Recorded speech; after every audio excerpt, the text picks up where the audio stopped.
presentation. Think of organizations that have rocketed their fortunes to a very high level. Sorry, I'm sorry to disturb you. Two more people. We can all think of organizations whose fortunes have rocketed beyond their imagination as a result of their ability to see the big picture. They were able to ensure that their visions have been achieved. But as much as we would like to see that this success is credited to their ability to see the big picture, there is something that winning organizations and winning companies are defined and distinguished beyond their capability to see the big picture. Good morning, my name is Adarsh and today I'm here to talk about business strategic planning. No matter how big the big picture is for the company, no company can succeed without their ability to have a successful business strategy in place. Every organization today needs to ensure that they have a successful and a very energetic and very proper business strategy in place. So what is business strategy planning? Business strategy planning has basically three steps. Number one, define your business. Number two, what are the goals and objectives of business? And number three, what are the strategies and tactics that one would adopt to ensure that the business strategy falls in place? Business can be defined in many different ways, but one has to ensure that a business is defined in a very clear-cut and in a precise manner. It should be able to present it. It should define as to what business one is presently engaged in and what business the company is planning to pursue. It basically should answer the following questions. What would be the nature of business that the company is going to enter into the future? What business that we would like to be in the future? And what are our strengths and capabilities in respect to the business that we are currently in and the business that we desire to enter into the future? Now, in the course of defining the term business for any company, generally we tend to see it in a very narrow way. Can any one of you tell me what the meaning of myopia is? Sorry? Short-sightedness, exactly, that's correct. So basically when you're myopic, you tend to see things which are near you very easily, and something which is beyond you, which is farther away, is very blurred. Now let's bring this concept of myopia into the business concept, and that is where marketing myopia comes into the picture. The term marketing myopia was coined by one Theodore Levitt in the year 1960, and he had written this paper in the Harvard Business Review. So when we apply this, what happens is that you tend to see and define your business in very narrow terms. So and Theodore Levitt basically explained this particular concept with the help of an example. The railroads or the railways in the United States of America played a very crucial role in defining the business that USA is able to conduct today. Without the railroads, it would have been impossible to generate the kind of revenues, the GDP that US generates today. But subsequent to the post-Second World War, it so happened that the government of the United States went in for huge investments into the interstate highways and airways. The railways defined themselves as being in the business of the railway transportation.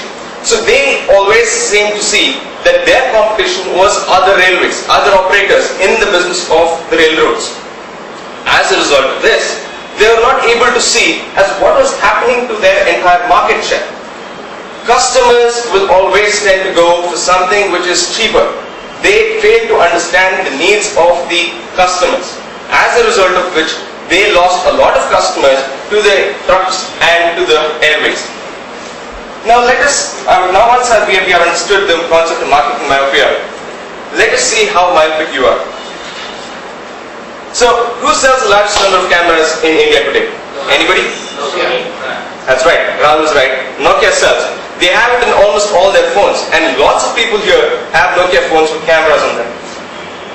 I'm sure you'll get this one. Who is the biggest in music business in India today? D-Series? Sony? Airtel. Airtel is the answer. All of you here, most of you having Airtel here, are using some kind of ringtone or caller tunes out here. What What did Apple do to Sony and Sony do to Kodak? Push them onto the market. More specific. So Apple basically invented this product called iPod, and that killed the Walkman. Walkman was something all of us had. We all carried it around with ourselves. So subsequent to that, the Walkman was dead. No, Sony no more makes a Walkman. It's all digital MP3 players. What did Sony do to Kodak? Exactly, digital cameras. You don't see the film rolls anymore. Nobody gives a film roll for development anymore. Last one. Who was the toughest competitor to the British Airways in India in 2009? Kingfisher. Remember, I'll give you a clue. British Airways runs international operations. No? Air India? Indian Airways? Video conferencing is the right answer. A lot of people tend to think that their competition is only somebody in the airline business. As a result of this, British Airways was unable to see that their competition was video conferencing. Now, once we have understood how to define business, then basically we are answering the questions of what do we do and whom do we do it for.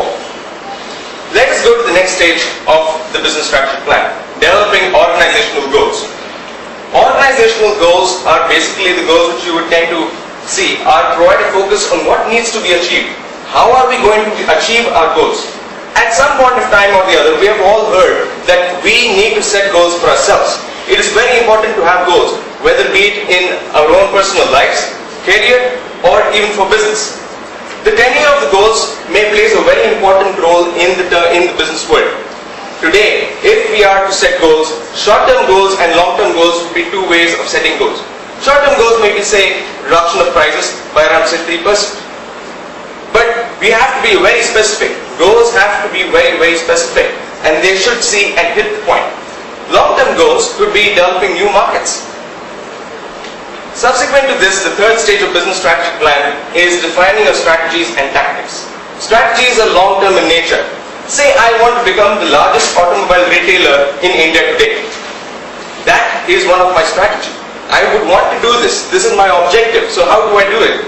I would say that maybe I would like to, say, buy out another retailer, or maybe I will say I'll go as a single entrepreneur, or it may be a combination of these two. So these are the different three strategies that I may adopt. Tactics, on the other hand, are short-term. They are specific in nature.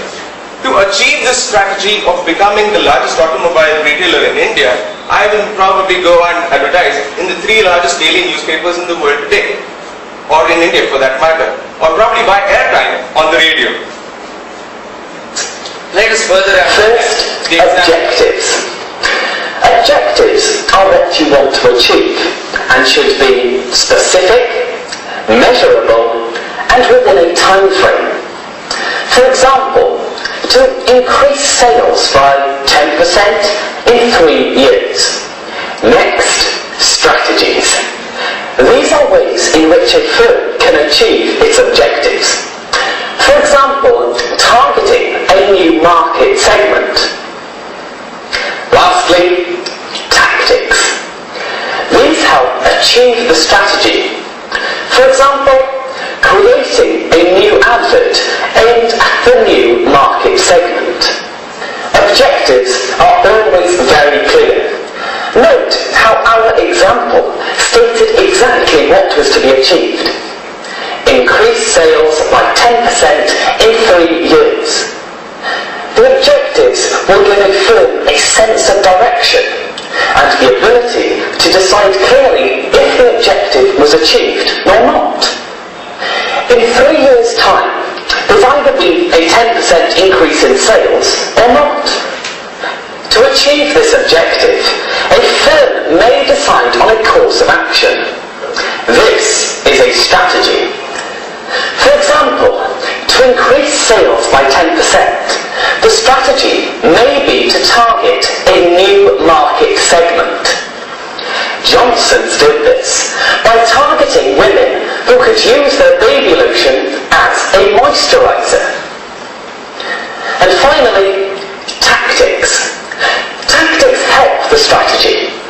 So, to target women, you may need an advert on TV at about 8 p.m.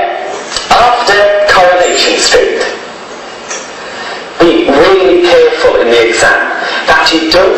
objectives and strategies mixed up. Objectives are what you want to achieve, and strategies are how you will achieve. Right. So now since we have understood what objectives, strategies and tactics are, where do we as chartered accountants come into the picture?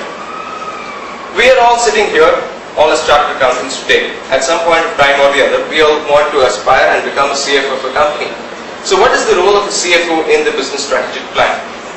CFOs today are basically handle various roles. They are multifaceted and multifarious in nature. They are the keepers of the company. Any business decision involving any financial impact has to be and will be and always will be in consultation with the CFO. There are many forces of change which are impacting this change of role on the CFO. For example, you have the pressures of the capital markets. Private equity are always looking for undervalued investments. You have individual investors like yourself and me who are always looking for better return on investment. Changes in the director-officer relationship. Today, every investor, every shareholder entrusts their capital to the board of directors with the objective of increasing their returns as compared to any other comparable investment outside the company which is having a similar risk.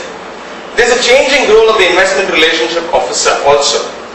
The investment relationship officer previously was only involved in telling a story about the company to ensure that the necessary investment comes to the company. Today, the investment relationship officer does is he enables the company to tell a story about the CEO and the CFO working together in collaboration with each other to give a story worth telling. There is also the changing role of the CEO. It is often said that behind every successful man, there is a woman. Mind you, I'm not telling this because I'm married, but there is always that person who's always standing behind you saying that go ahead, you can do it. And that person in the business strategic plan is nobody but the CFO. The CFO drafts the plan and the CEO goes ahead and implements this. It is very important to see that the role of the CFO is beyond finance. It is necessary to know that it is that one single small step that is required to be taken to ensure success of the organization. Every company at some point of time or the other comes to a stage where it requires to take that one small step that can either make it or break it. As Confucius rightly said, a journey of 1,000 leagues begins with one small step. Thank you.